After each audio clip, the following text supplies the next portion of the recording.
টলিউডে দেব আর জিতকে নিয়ে ভক্তদের রেষারেষি নতুন কিছু নয়। সামাজিক যোগাযোগ মাধ্যমে হামেশাই তারা বিতর্কে জড়ান। তবে মাঝে রুক্মিণী মৈত্র সব ঠিক প্রমাণ করার চেষ্টা করলেও তা মানতে নারাজ অনেকেই।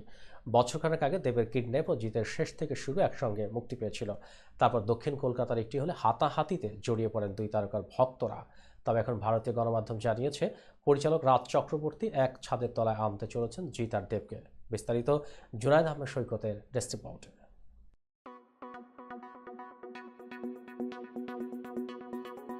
বড়সড় একটি বাণিজ্যিক ছবির পরিকল্পনা করে ফেলেছেন পরিচালক রাজ চক্রবর্তী।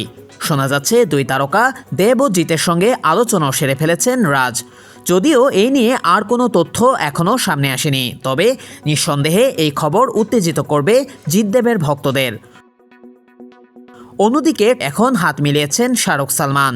ঝামেলা মিটিয়ে কাঁধে কাঁধ মিলিয়ে লড়ছেন তাঁরা।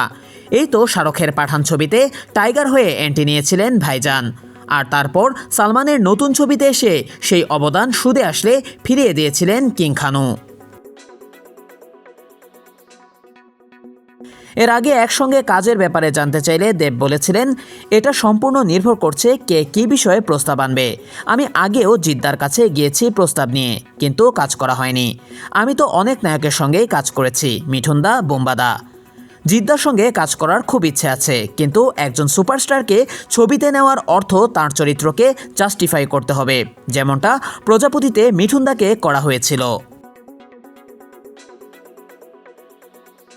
অন্যদিকে বুমেরাং মুক্তির আগে দেব বান্ধবী রুক্মিণী মৈত্রকে পাশে নিয়ে জিৎ বলেছিলেন, আমার আর দেবের মধ্যে কিন্তু কোনো ঝামেলা নেই। যদিও 2011 সালে শত্রু ও পাগলু দিয়ে দুজনে শুরু করেছিলেন বক্স অফিস দখলের লড়াই, যেন কে কার চেয়ে এগিয়ে তা প্রমাণের চেষ্টা। এরপর boss 2 versus champ, Badsha the don versus Kelor Kirti, Abhimaan versus Zulfikar দিয়ে বেশ টান পরিস্থিতি ছিল।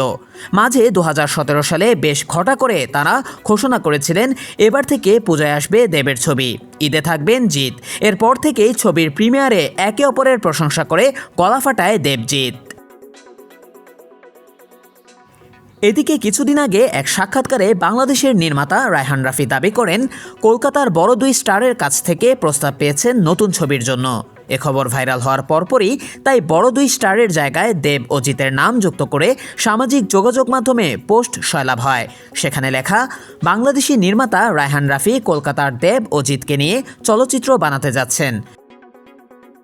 পোস্টটি নজরে আসে দেবেরও।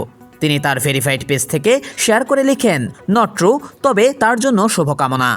একটি সূত্র জানায় রাফি এমন কোনো কিছু দাবি করেননি। অনেকে লিখেছেন, দেবের মতো সুপারস্টারের এটা যাচাই করার দরকার ছিল, আসলেই কি রাফি এমন কিছু বলেছেন কিনা।